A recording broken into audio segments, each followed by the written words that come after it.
শুরুতেই আমরা দক্ষিণ 24 পরগনার জয়নগরের দিকে নজর রাখছি। যেমনটা জানাচ্ছিলাম, মাটির ঘরের দেওয়াল চাপা পড়ে গিয়ে সেখানে মৃত্যু হয়েছে একজনের, যে খবর পাওয়া যাচ্ছে জখম অন্তত 5 জন।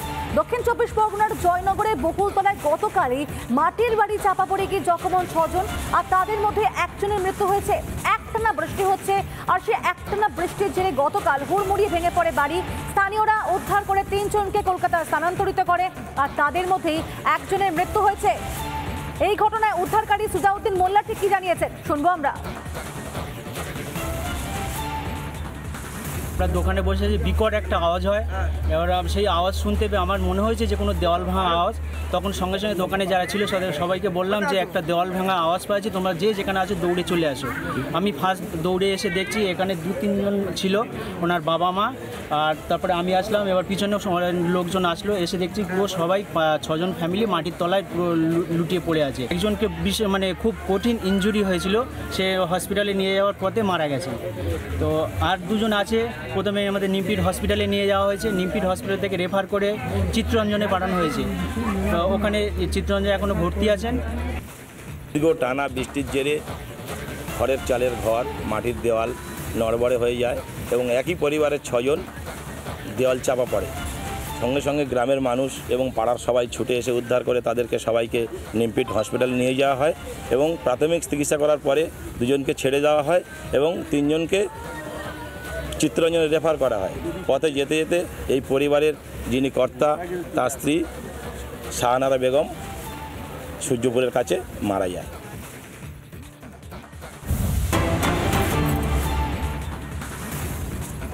এবার আবহাওয়ার খবর থেকে নজর রাখতেই হচ্ছে, কারণ টানা বৃষ্টিতে বিপর্যস্ত অবস্থা দক্ষিণবঙ্গের একাধিক জেলার। জল যন্ত্রণার শিকার মানুষজন, জলবন্দী হয়ে ঘরে অনেকে কিন্তু একবারে বন্দি দশা দিন কাটাচ্ছেন। গ্রামের যোগাযোগ ব্যবস্থা একেবারে বিচ্ছিন্ন হয়ে পড়েছে। একাধিক জায়গায় জলের তলায় রয়েছে চাষের জমি, এবং সেক্ষেত্রে কৃষকদেরও মাথায় হাত, কিভাবে তারা সারা বছরটা সামলাবেন। তবে শহর কলকাতাতেও কিন্তু একেবারে সকাল থেকে দেখতে পাচ্ছে এই মুহূর্তে বৃষ্টিপাত হচ্ছে, এবং সেখান থেকে কলকাতা থেকে শুরু করে প্রত্যেকটা জেলার আমরা কিন্তু ছবিটা জানবো। এই মুহূর্তে বেশ কয়েকজন প্রতিনিধি আমাদের সঙ্গে থাকছেন। একদিকে ভাস্কর থাকছেন আমাদের সঙ্গে, একবারে শহর কলকাতা সেক্টর 5 এর ছবি দেখাবেন আমাদেরকে, আর অন্যদিকে জেলার দিকে যদি নজর রাখি, উদয়নারায়ণপুর থেকে থাকছেন আমাদের সঙ্গে স্বর্ণেন্দু, আরামবাগ থেকে থাকছেন আমাদের সঙ্গে সৌরভ, এবং শিলিগুড়ি থেকে থাকছেন আমাদের সঙ্গে মধু কল্পিতা। প্রথমে সেক্টর 5 এর ছবিটা আমরা জানবো ভাস্করের কাছ থেকে। ভাস্কর, সকাল থেকে শুরু হয়েছে বৃষ্টিপাত, এই মুহূর্তে সেক্টর 5 এ রয়েছে, কি অবস্থা সেখানকার?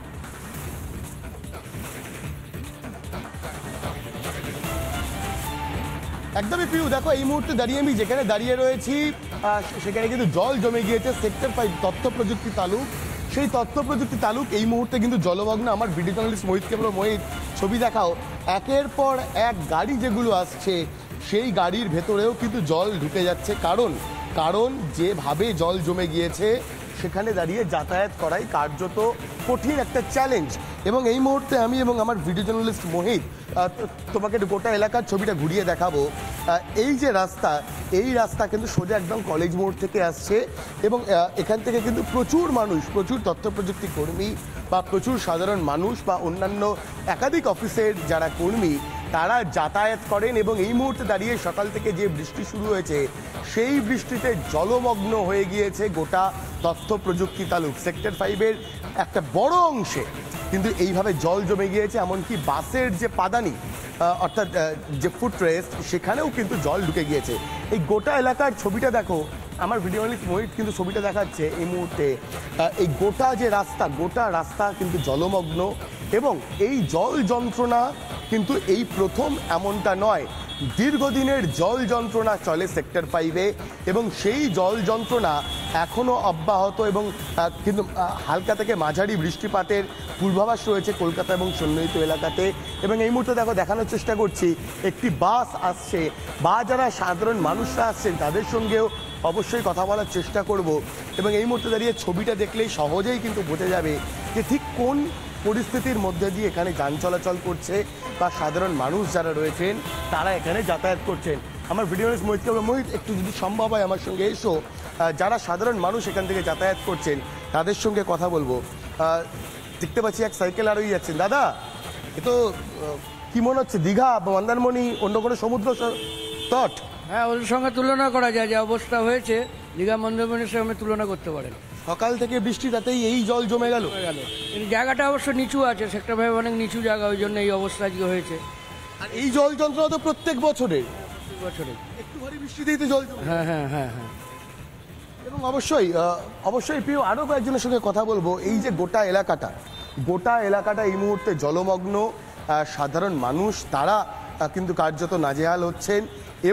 এবং এই বৃষ্টি যদি আরও বেশ কিছুক্ষণ চলতে থাকে তাহলে এই জল যন্ত্রণা যে আরো অনেকটাই বাড়বে এই কথা কিন্তু নতুন করে বলার অপেক্ষা রাখে না। একটা ছবি আমরা দেখবো হাওড়া উদয়নারায়ণপুর, সেখান থেকে স্বর্ণেন্দু রয়েছেন আমাদের সঙ্গে। তুমি থাকো আমাদের সঙ্গে ভাস্কর। স্বর্ণেন্দু, আমরা দেখলাম গতকালের সেতু ভেঙে যাওয়ায় অনেক যোগাযোগ বিচ্ছিন্ন হয়েছে, আজকে আবার যেভাবে বৃষ্টি হচ্ছে এবং তার জেরে একাধিক জমি তাও তো জলের তলায়। কৃষকরা তাদের অবস্থা কি বলছেন তারা?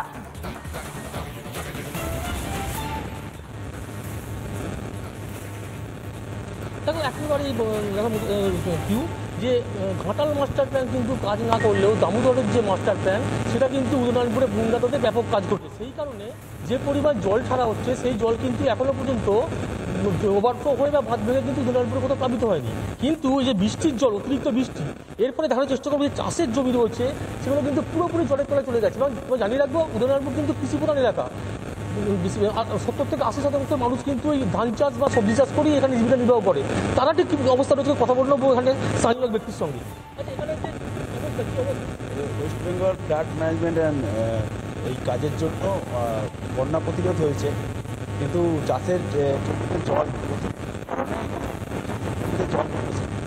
আর সেচ দপ্তরের যে কাজ আগের বছরগুলোতে দেখা গেছে যে প্রচুর পরিমাণে জল চাষের জমিতে ঢুকে গেছে বাঁধ ভেঙে, কিন্তু সেই পরিস্থিতি এখনও তৈরি হয়নি। মনসুগড় ওখানে যে বাঁধ ভেঙেছে, এই বাঁধ বসেছে, সেটা সেচ দপ্তর দ্রুততার সঙ্গে মেরামত করেছে। যদি না চাষের অবস্থা বলতে চাষের জমিগুলোতে বর্ষার জল না বেরোনোর ফলে এখানে ধান বা কাঁচা সবজি যে হয়েছে সেগুলো অনেকটাই জলের তলায় চলে গেছে। হ্যাঁ, ব্যাপক ক্ষতি হয়েছে। হচ্ছে যে দামোদরের ডিবিসির জল না ঢুকলেও কিন্তু বৃষ্টির যে জমা জল সেই জল কিন্তু জমে রয়েছে চাষের জমির মধ্যে। এর ফলে কিন্তু চাষের একটা ব্যাপক ক্ষতি হয়েছে এবং চাষিরা বুঝতে পারছেন না কী করে এই যে তাদের লোকসান তারা সেটা পূরণ করবে। একেবারে ঠিক তাই। স্বর্ণেন্দু, তুমিও থাকো আমাদের সঙ্গে। আর এই মুহূর্তে শিলিগুড়িতে সেখানে বৃষ্টি হচ্ছে, ছাতা নিয়ে মধুকল্পিতা সেখান থেকে দাঁড়িয়ে রয়েছে। অবশ্যই মধুকল্পিতার সঙ্গে কথা বলবো, সেখানকার ছবিটা জানবো। তুমি থাকো মধুকল্পিতা আমাদের সঙ্গে। ঠিক এই